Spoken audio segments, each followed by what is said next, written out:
Welcome to the SVG TV News for today, Thursday, January 19th. I am Khalil Kato with the details. The government's latest initiative, designed to create a more dynamic and competitive labor force in St. Vincent and the Grenadines, fill gaps identified by the Labor Demand Survey, decrease unemployment among Vincentian youth, and contribute to the improvement of the socio-economic status of Vincentians was launched today. The Offering National Support for Internship Training and Employment on-site program, which will recruit between 175 and 200 participants aged 18 to 34 years old, is funded by the governments of SVG and Taiwan at a cost of over $500,000. Addressing today's launching ceremony at the Methodist Church Hall, Executive Director of the SVG Chamber of Industry and Commerce and Chairman of the Board of Directors of Invest SVG, Anthony Regisford, said young people who come with enthusiasm and good spirit must have a lot of innovative ideas, and the business community must find ways to harness all these qualities. They need to be sustainable, they need to continue to be profitable, and to do that, they need to be able to evolve, pivot sometimes. Young people in the workforce is an essential ingredient that enables businesses to be able to reinvent themselves. A program such as the on-site program is a welcome initiative. Earlier in the creation of this program, the Honorable Minister of Finance engaged the Chamber, and I'm very grateful for that. In fact, we feel honored and privileged, and sort of bounced his concept and what the plan was. And my duty that he gave me was to feel out the business community to see if they would be willing participants. I have to say that I did a small sample size and I stopped because everybody that I spoke to in the business community were all embracing of this initiative. So this is a good sign. Welcoming the on-site initiative, Regisford noted that oftentimes businesses complain that recruits are not job-ready and that it is important to have some structure to make them job-ready. He said an apprenticeship program such as on-site is a proven and tested way of achieving this goal. Happy to see now that on-site is a version of what SET and YES was, but this time the interns are going to be operating from within the private sector. I want to urge businesses to not look at this program as those who participate as free labor. That is not the plan. In fact, that will undermine the effectiveness or the results that this program is intended to achieve. I want to urge businesses to seriously take on the mentorship role, the coaching role that they are signing up for when they participate in this program. It is important that our young people, with their academic knowledge and their raw skills, it's important that they be refined and they become employable. And this is what this program is about. It's about making people ready or able to take that first step into the workplace. Our business leaders must embrace this program and must, well, what you sign up to, you must deliver. It is very important that I can't stress this enough. It is very important that we do not see this as free labor.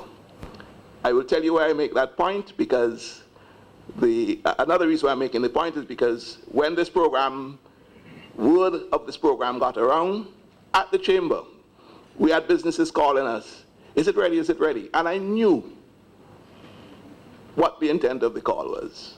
So we just need to pull up brakes there, okay? For the young people, Regisford also encouraged the recruits who will be participating in the program to go into the various workplaces with ambition and enthusiasm. Whether it's ECGC that you are doing your internship with, after the 6 months, ensure that they can't do without you. Okay? Make sure that Mr. Cato retains you. You have to impress him to that extent. So it's a golden opportunity. It's a golden opportunity. Unfortunately, everybody cannot participate at the same time, but it's a program that's taking a step in the right direction. I want to applaud the Taiwanese embassy for their level of participation. We in the private sector, in the chamber, we have done many partnerships in a sort of tripartite way: government, the embassy, the chamber. This is just another one of them, of those, and I'm glad that this relationship is building and bearing fruit. So I want to thank them for their participation and the muscle that they're putting behind it. In his address at today's ceremony, Minister of Finance and Economic Planning and Technology, Camilo Gonzalez, thanked the government and people of Taiwan for the work that they have been doing, supporting the government of SVG with its initiatives. We approached and discussed with the government and people of Taiwan, and through the ambassador and the Prime Minister as well, in his discussions with the President of Taiwan, that we want to do more to promote the interests of young people.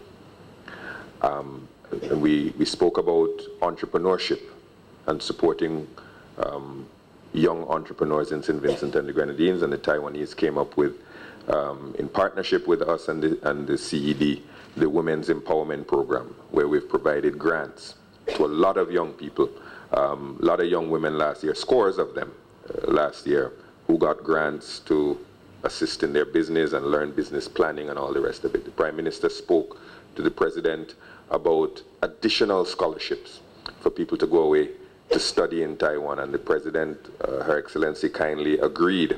And this year, and they'll speak more about it I'm sure later, we're increasing the number of scholarships available to students, Vincentian students, to study in Taiwan. And we spoke about on-site, and on-site complements, as Sion said, programs that we already have to give young people experience, real-life work experience, and also hopefully make them more employable even at the places where they're getting the experience. So, and the Taiwanese have also helped us in that regard. Minister Gonzalez said on-site will complement 2 other programs already in place to make young people more employable: the YES and SET programs. And when you add the 3 of them together, there are about 600 people on the YES program. There are currently 230 people on the SET program. And we're going to have between 175 and 200 people on the on-site program. When you add those together, that's going to be over 1,000 young Vincentians who will be receiving internship experience in one of those 3 programs in 2023. And that's a wonderful number. In the 2022 budget address, that was a whole year ago, the government said that we were going to try to expand the YES program to allow for more participation by the private sector. That was the stated objective in 2022. And when we got into it in the Ministry of Finance, we realized a couple things. The first thing we realized is that we already have a program within the YES program that encourages the private sector to utilize the YES program. So if you're a private sector employer and you want to employ someone through the YES program, that already exists in law. And in fact, if you're a private sector employer and you employ somebody through the YES program, you get to deduct that salary. So you get a tax deduction based on the salary that you're paying to that YES worker. Up to 125% of the wage you give him. So you get a deduction of 125% of the wage that you are paying to a YES worker, a YES intern. And that already existed.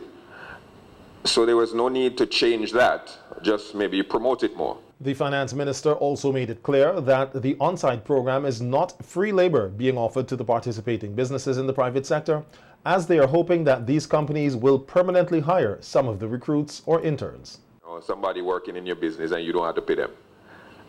We didn't want that. We wanted to be able to create a program where the list of employers was populated with people who are serious about giving young people real-life, on-site training, experience, and opportunity, so that at the end of their on-site training, the employer doesn't just say, well, you know, thanks, goodbye, let's get another one in here for free.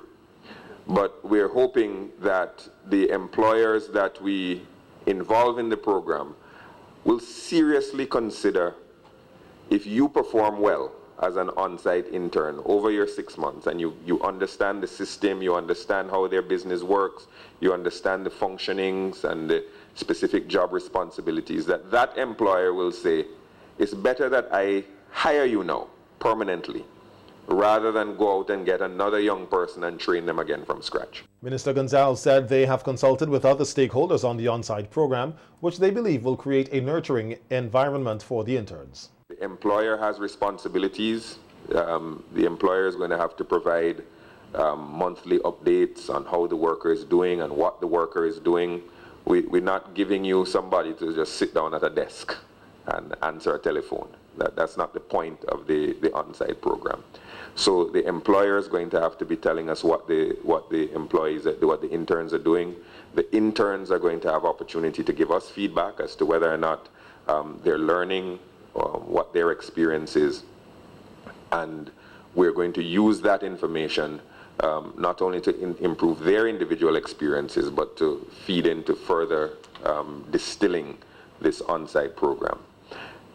The program is for young people across the board. And what I mean by that is that different employers are going to require different skills or aptitude. To get into the SET program, there's an academic barrier. You have to have, you know, a certain number of subjects, your associate's degree, your university degree, and so on. That is not the way that on-site is structured. Some employers are going to say, we want somebody with an associate's degree, we want somebody with 5 subjects, we want somebody with 10 subjects, we want somebody with A-levels. But others are going to say, we want somebody who did well in the automotive program at the Division of Technical Services. We want somebody who has an aptitude with air conditioning or plumbing. So what we're going to do with on-site is place people in areas that we believe are areas of interest and areas where they can develop either their academic skills or their other skills or talents or aptitudes. So we expect, we have ECGC. One of the companies that will be participating in the on-site program, one of the biggest companies in St. Vincent and the Grenadines, is the Eastern Caribbean Group of Companies, ECGC. The company's chief executive officer, J. Robert Cato, commended those who were involved in the conceptualization and implementation of the on-site program. To get the persons into the companies is one thing, but to also fund it is fantastic. And this is not, it's not just a little stipend. From what I saw in the budget, persons are going to be paid $800, $1,000, $1,500, $2,200 a month as an intern, and that is good, yeah? And I do want to say that we were prepared to pay people, and I have no doubt that coming out of this program, some of those persons are going to become permanent employees at ECGC. The timing is perfect. We're in the midst of a transformation at ECGC. Simply put, our ambition is to double the size of this business. We are excited when we look across St. Vincent. We see growth in the future. The ECGC, founded in 1977, will this year celebrate its 46th year of operation here in SVG.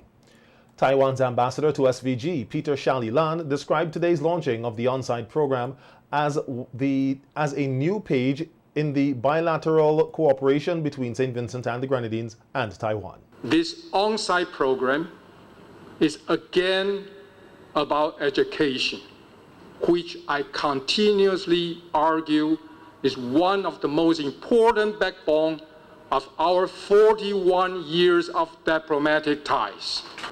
Now here in St. Vincent and Grenadines, over the years, we want to share our own experience with you, especially our young adults. Now we have we have Minister King here who knows better than I do, but we have the bursary scholarships, which covers in between elementary school, secondary school to tertiary school, assisting the disadvantaged students to assist them to continue their education. Then after that, we have contributed over the years also in the SAT and YES programs to bridge in between graduation or finding a permanent job. And then after that, we offer both the Taiwan MOFA scholarships and ICDF scholarship to Vincentians who would like to pursue higher education in Taiwan. And by the way, our government has just committed to 10 more scholarships each year starting this year until the year 2025. That just shows how we value our cooperation of education with the St. Vincent and Grenadines. And I believe by launching today's on-site program, it's just adding in one more jewelry on the crown. The feature address at the on-site launch was delivered by Prime Minister Dr. Ralph Gonsalves. A mother's desperate plea to save her 3-year-old son, Raiden, has seen more than 15,000 Canadian dollars raised through a GoFundMe campaign. However, today, the child lost his battle to the disease, termed on the GoFundMe page as severe microscopic anemia, sickle cell disease, bronchial asthma, and immune thrombocytopenia, ITP. His mother, in a post today, said that the page was set up in October 2022. Yesterday on VC3, Prime Minister Dr. Ralph Gonsalves commented on the government's position as he said they were assisting the child, but due to non-diagnosis, it was problematic. Harsh things have been said which are untrue. The medical services in St. Vincent and the Grenadines, including the World Pediatric Project, which is seized of this child, seeking to see if they can find out what is really wrong. They're doing a series of tests, including sending tests overseas. Have been able to find out. It's a painful thing. 3 weeks ago, the Cabinet Secretary, Mrs. Barnwell Scott, had made arrangements for the child to be flown out to Trinidad by air ambulance. But they wouldn't be accepted in the hospital over there because they didn't have a clear diagnosis. And they're doing the test. It's a troubling medical situation. The Prime Minister noted that he was made aware that the mother of the child also visited his office. I understand the mother had come to see me, but I wasn't there or wasn't available and nobody had told me. But I've assisted him with my permanent secretary, Angie Jackson, and with the Cabinet Secretary. So even though you don't see me, you notice I could talk to you about the child's welfare. And it's painful. We are willing and any time to send the child anywhere in the Caribbean where they would accept the child in respect of with the diagnosis. Down to today, I talked to the Cabinet Secretary. She briefed not only me, but briefed the Cabinet. I believe now that you raise the thing, I should ask them to between the Cabinet Secretary and the Ministry of Health. The Chief Medical Officer should probably issue a statement as to the efforts which are being made. The grieving mother in a Facebook post today said that she indeed visited the office of the Prime Minister in November, but no attention was given to her.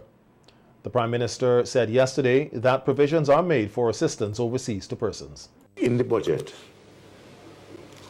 we have monies for medical care under the Office of the Prime Minister of nearly $400,000, plus an additional $700,000 for the forms of social assistance, much of it which is spent on medical assistance overseas.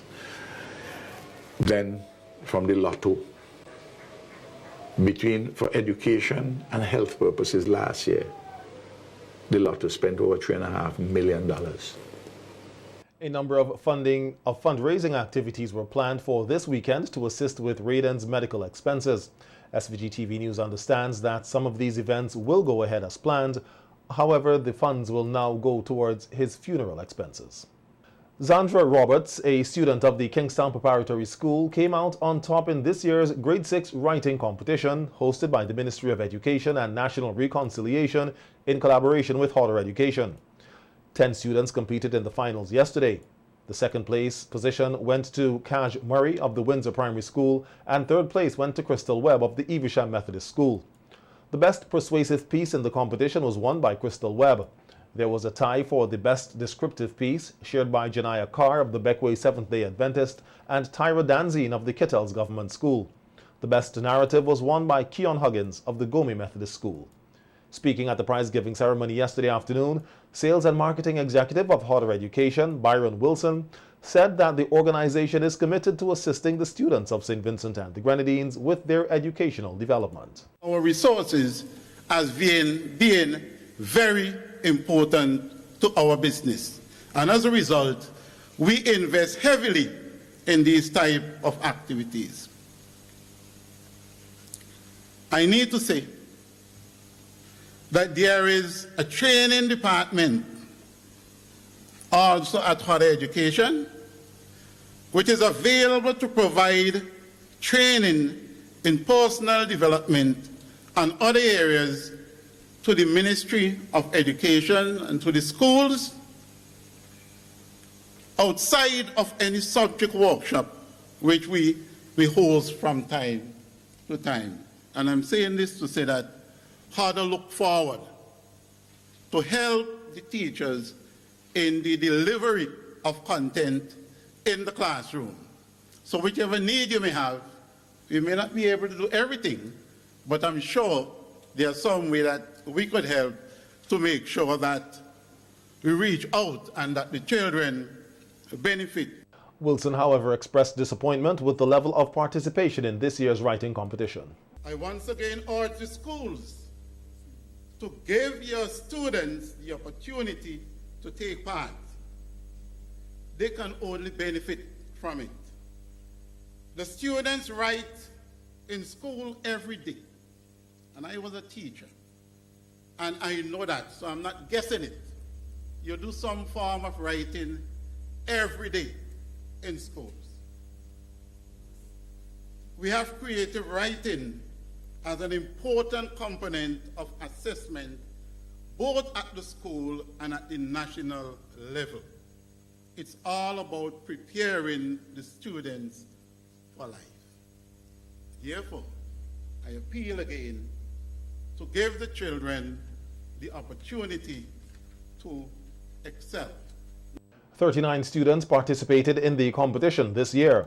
Wilson congratulated all of the participants and encouraged them to continue writing. Special congratulations to the finalists present here today. You are all winners, but from among you, there will emerge an overall winner with 2 runners-up.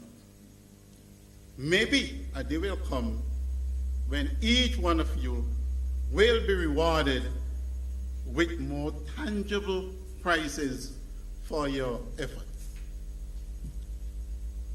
Thank you, students, for making this ceremony possible. I encourage you to continue to work hard because therein lies success. Remember, you are in the early stage of your journey, and you still have very far to go. A new program will be launched here next month for non-fishers and other persons in the private sector who are interested in starting a fishing business. This is according to Minister of Agriculture and Fisheries, Saboto Caesar, during the API's Man in SVG program on Tuesday. There are several persons who will be sourcing vessels. The vessels will be sourced, it has to be valued, just like if you're buying a piece of land, it has to be insured, and Metrosint is working on that. Maritime has to play a role to make sure that it is seaworthy. You have to have an off-taker, and we have a list of off-takers. There's a contract between you and the off-taker. There's a memorandum of understanding that When you say off-taker here, you mean somebody to buy your fish? To buy your fish. Like Rainforest, like for instance? Rainforest, Abeque Seafoods, Mark Jacobs, you have Kingston. So you get Fish that Market. arranged before you even get the boat? Everything fixed for you. You know where your fish is going? You know where your fish is going. Right. And you have to carry the fish there. They will take out your monthly payment for KCCU, hold it on trust, and send it to KCCU. So you're not going back to KCCU because your loan is being paid, because there's an automatic deduction. Right. Speaking about the fleet expansion program, Minister Caesar said 2 of the boats from that program are already up and running on the waters. Outlining the procedures of the program, Minister Caesar says it is a good investment opportunity for the youth. So this program, and I'm speaking to about three persons in the private sector that are expressing interest. They want to launch this program next month. In February of 2023. In February 2023. It will be exciting because for the first time, we are going to have the largest take-up of persons who are traditional non-fishers. Because some of the banks said when we approached them that in order to get a loan, you have to be a fisher for 5 years. So it locked out all persons who didn't do anything or know anything about fishing. Yeah. And in our analysis... But that's not very progressive of the That's banks. not very progressive. And I don't want to associate myself with anything like that. And that's why we have opened up the opportunity. But we understand that if you're not a fisher, that there's a need for a certain capacity. And that capacity now can be a service sold by a company. Right. And you get your returns. So the company manages the boat, the fisherman, everything, captain, the workers, everybody pays everything, and you just sit with your smartphone. Yes. And you can monitor everything.